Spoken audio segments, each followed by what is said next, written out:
Nine of Wands, very defensive energy coming in, guys. Why though?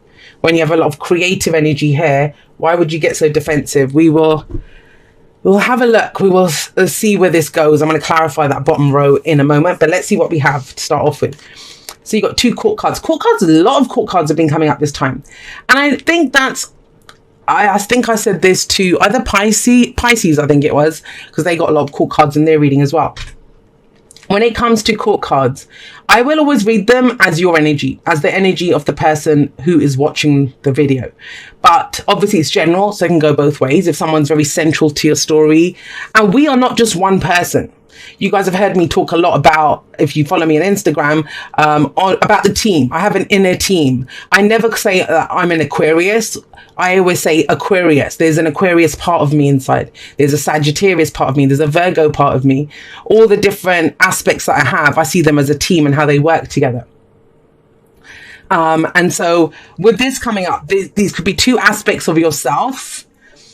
In which case, the Queen of Pentacles, that's Earth energy, right? So it's you guys. If she sees value in something, she will make it work. She's very hardworking. She makes everything look easy. She's reliable. She's dependable. You know, she's going to show up every day and put in effort and get it done. She's going to get it done.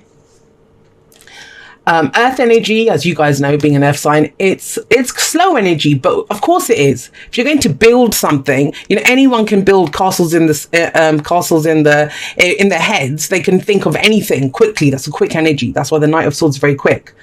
But when it comes to earth, when it's physically building a house, that's going to take time, right? One brick at a time. You're going to build it solidly.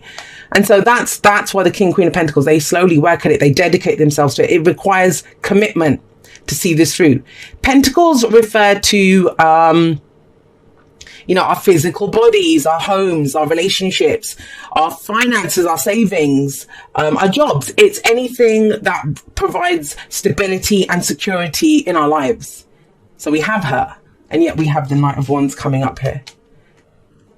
So whatever you've dedicated yourself to, or you work on, or the way that you've always done things, that seems to be changing. She's reliable. That's why I was saying that, you know, this is either a match made in heaven or hell. And I don't believe in heaven or hell, just to be clear to everyone. But, you know, I mean, it's wonderful in that if this Knight of Wands is going to be inspired, passionate, go in a different direction, go and try new things. Because when we do things slowly and one thing at a time, we may not allow room for new ideas to come in. We might just dedicate ourselves to what we're doing and keep going that way. But the Knight of Wands coming up, this is fresh ideas. Let's go try something new. Let's go explore somewhere else. I always think the Knight of Wands, if you gave the Knight of Wands 2 options, he's going to go the one that looks totally unfamiliar. Let's go get any new experience. And he doesn't wait around.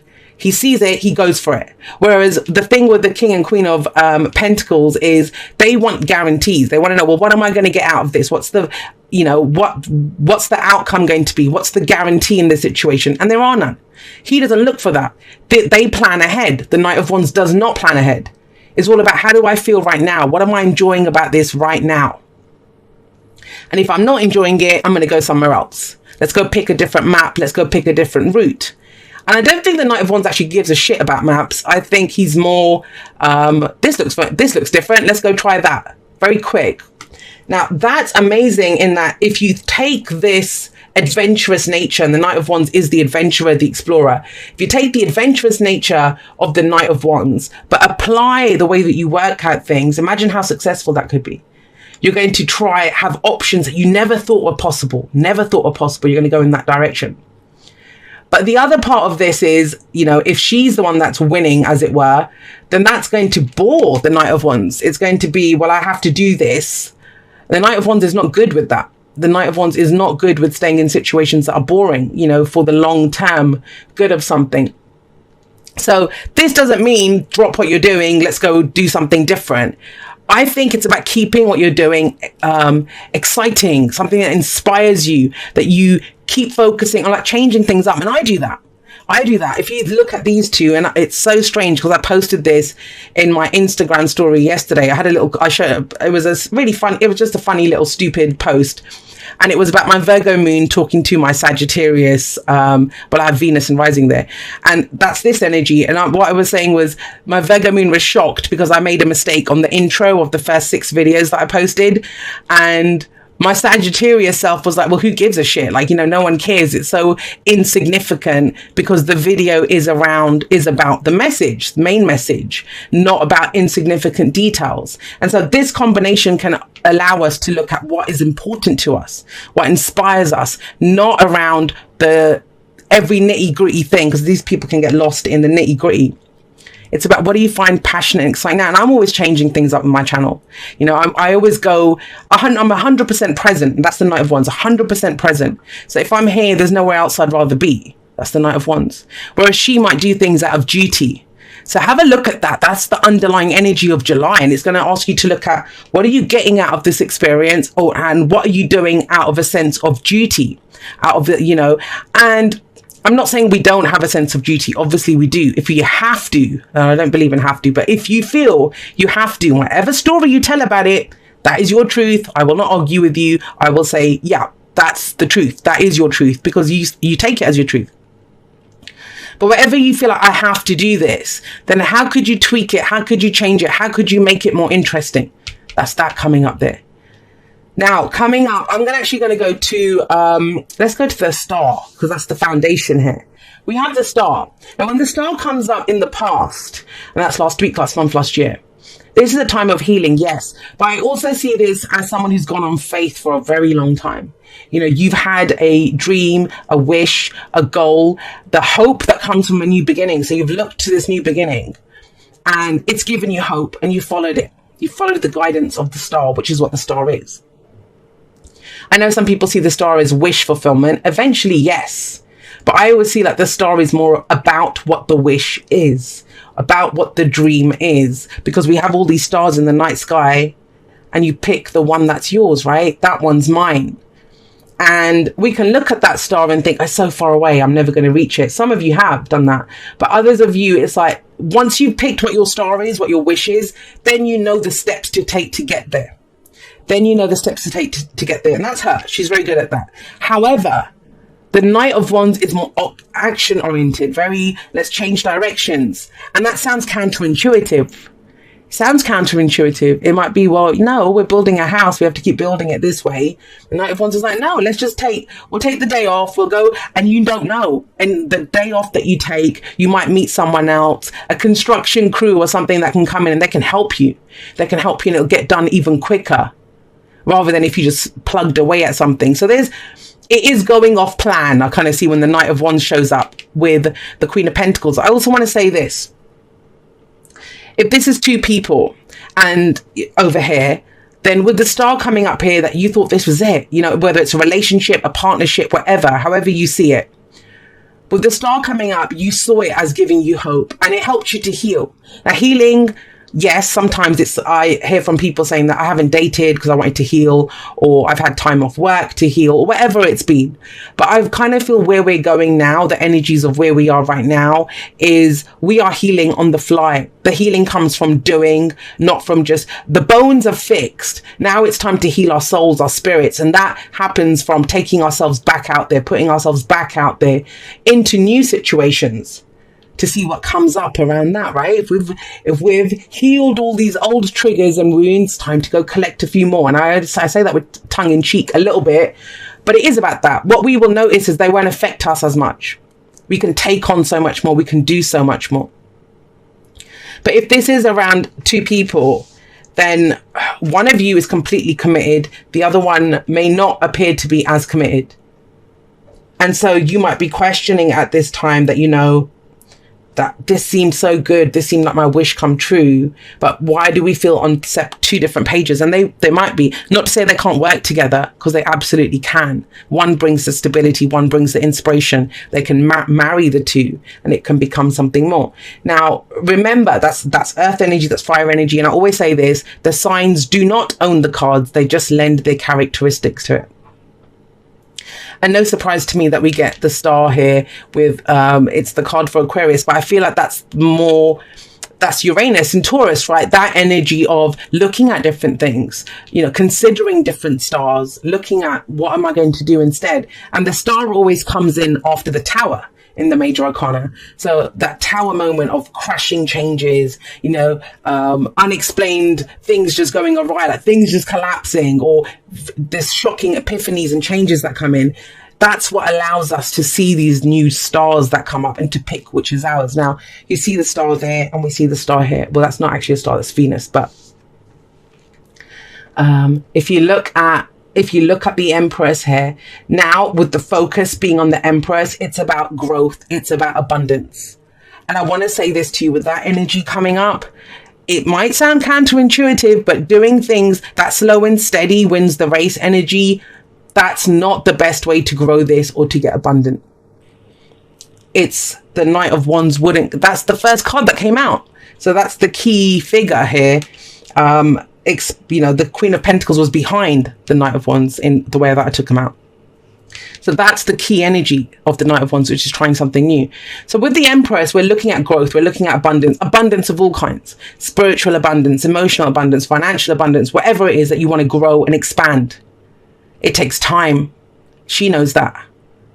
But where is the way that you're using your time, what you're nurturing and growing? Is it the best use of that energy? Is it the best use of your attention? Have you ever heard anyone say, I don't have the time, energy or inclination to do that? That's what's coming in. Do you have the time, energy and inclination to do what you're doing? Or do you need to jazz things up a little bit? And I kind of feel that with her, is what you give your attention to, because everything takes time. Everything takes time. There's a season for everything, right? But if, I don't know why I'm thinking of gardeners, but if you're a gardener, and I don't garden at all, I don't have a green thumb, I have a brown thumb, everything I touch turns to shit. So I can't grow anything like that. My mother, my grandmother, they're very good. They were very good at growing things, but not me. So, but if you think about it, a lot of people that want to grow things outside in the garden and it's still cold in spring, right? They don't want to, the frost is still there. But if you have a greenhouse, you can start doing it a little earlier. It depends on the seasons, yes, but how do you work around that? Is there a workaround? That's what the Knight of Wands is kind of showing me in this reading. So we have a star that's been paired. We have these kind of two energies here, opposing energies almost. And you're using that to grow something, a new venture, a new relationship, a new project, new job, or even an existing one. But it's about growth at this time. And what do we need to grow? Space. We need space to grow. Is it time to go and explore new spaces? And I mean that internally, externally, in whichever way. This is the card of the adventurer, right? The explorer. So it can indicate looking. I kind of see that, looking for other areas that you could grow into. And like that, what the hell happens in the bottom row, Taurus? Because we get into the present. Now this is getting a bit defensive. We're getting a bit defensive here. Why? And I swear to you, if it had been a different deck, if it had been the Seven of Wands of the traditional Rider-Waite, and I'll show you it actually, because I have a retired deck here that I use to give examples of other cards. Because I kind of got that from that when the Seven of Wands showed up. Especially with that Eight of Wands showing up in the future. Where the hell is it? Sorry, guys. Okay, here we go.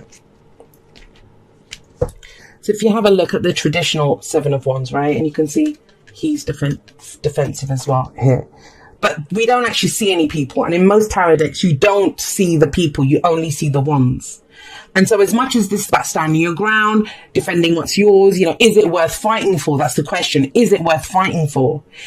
It does also ask us, our perception of a threat or of the issues that are coming towards us, are they real?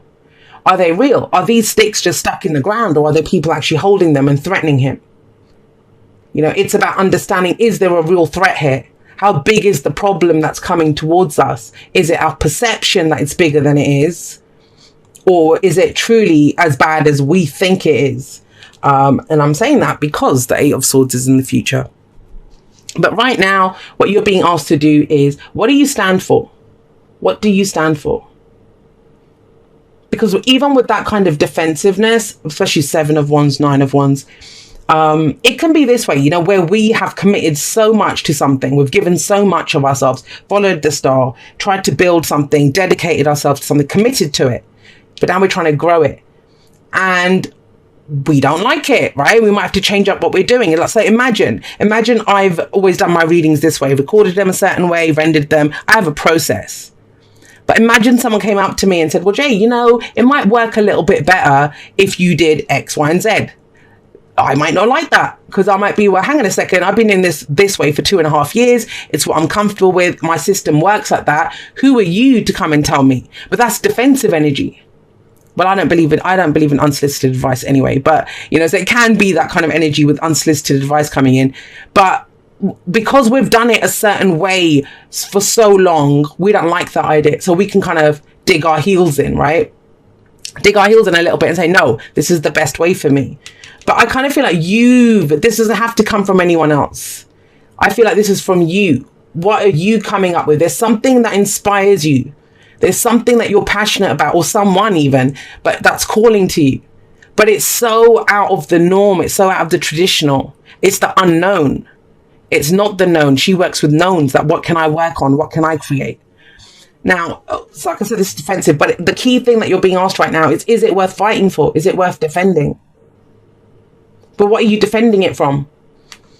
Why is that even a question? That's what I would say to you. Why is that a question, Taurus, for you? And you might have a good reason. That's a rhetorical question. I don't need to know the answer, but that's your message. It's asking you, why do you feel like you need to defend this or stand your ground on something? Or, you know, it's so cliche to say that Taurus is stubborn. Don't worry. There's loads of debates online over who's the most stubborn, Taurus or Aquarius. So I get that whole stubborn thing. That's fixed signs in general. I don't know how Leo and Scorpio always get out of that debate, because they're just as stubborn as well, but I think they low-key hide it. But with that here, it's like, why are you digging your heels in? Is it because you've always done it that way? Doesn't mean that it's a bad thing, but it's about owning your reason for it. Why? Why do I feel like I need to defend this? What do I feel is coming for it? What's coming at it? Is the threat real? I mean, they're mer people here, and there's this scuba diver that's shown up. Now, are they threatening him? He looks like he's threatened. He's got his hands up saying, no, like, you know, like that. But are they just kind of lighting the way, saying, who's this? What's shown up here? What's shown up in our house? Like, going to explore it. So I'm getting a question mark around that. Why? Because you might be defending something prematurely based on fears and doubts around your future, around the future growth of something, around the abundance that you are working towards or that you see happening here.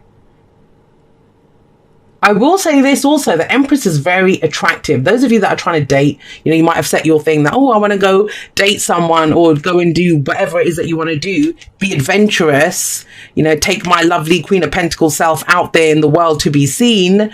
But, you know, all you're attracting, and I've had that soul destroyed. That's why I don't go on dating sites anymore. I vowed a long time ago it's soul destroying. But that's me, right? Some people love that stuff. They enjoy it. I think if you don't enjoy it, why do it?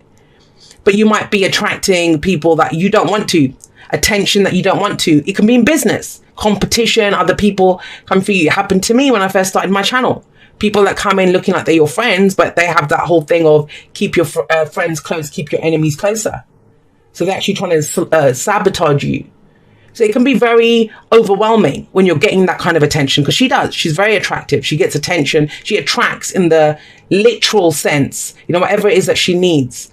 But it can overwhelm us. And so there might be this sense of, well, if I keep bloody doing this, is that all that's going to come? More stress, more anxiety, more worry. And am I biting off more than I can chew? Because this is where the I can'ts come in. I can't do that. I can't do this. You know, yeah, I can start my business now, but what if it needs more attention in the future? Am I going to be able to do that? Will I have the knowledge for that? You know, it's those kinds of thoughts coming in. Or, yeah, this relationship looks good now, but, you know, they don't really work that much. They don't really earn that much. Are we going to be able to buy a house in the future? That's her. The Knight of Wands is saying, well, what do we get out of this right now? Why are we defending something immediately already? Have we explored if it really needs defending? And so this coming up in the future, like I said, is our fears and doubts. It's that mental trap. And there's no talking going on here. So you're not even talking about these fears and doubts, because have a look, she's got a stick in her mouth here. So this really shows that she's not talking. She's blindfolded. So she's not seeing the situation clearly. But she has this sense of fear. She has this thing of, of doubts that, will I be able to do this? And it's our fears and doubts. And I don't want to say just, because they are there for a reason. They try to keep us safe. They try to keep us safe. And I always say that card, that's an overprotective parent. But I'm going to say this for some, and I don't usually go for the mundane literal interpretations, but I am in this one because I kind of see it. Is there an overprotective parent already in this? Or is that overprotective parent you? Are you doing that to someone else? Where you're trying to keep someone safe, but they're not in any real danger, or they're well up to standing up to it. Now, your advice is another card of defense. We've got this. But the Nine of Wands, it's about defending a dream. And I've got a sense that you don't have to have a new dream. Some of you have that already. You'll know that yourself. It's not about defending the dream. What I feel it's about, you don't have to give it up. And I kind of feel like you're doing that black and white thing for whoever this is for. Not everyone's going to do that. But the person that I'm speaking to around that energy, I kind of feel it. That you kind of turned it into an either or situation. And it doesn't have to be that way. It does not have to be an either or situation. And it's like, no, I've put so much work and effort into this. I've built this. I've done this. I've been tenacious. I've had that tenacity to see it through to this. I can't give it up now. No one's asking you to give it up.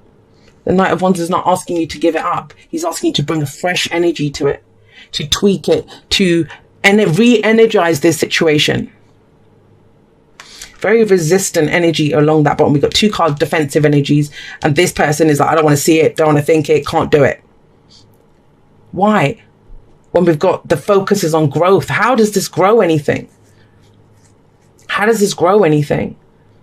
Because think about the Seven of Wands. We're dealing with the energy coming in. How can we put our energy out to expand if all we're doing is defending against what's coming in? And some of you feel that. It's not even your choice, because you are having to deal with issues and problems within this. But think about it. Why would you defend it and stand up for it if all you see in the future is I can'ts? Or, there's not really anything. You can't even see anything happening there.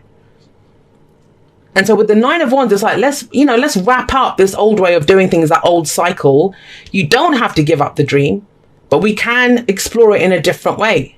You can still, because that's all a dream is. A dream is your heart deciding on how it wants to feel, the love that we envision from a relationship, that satisfaction and feeling of success and abundance that we see from a job or a business or something.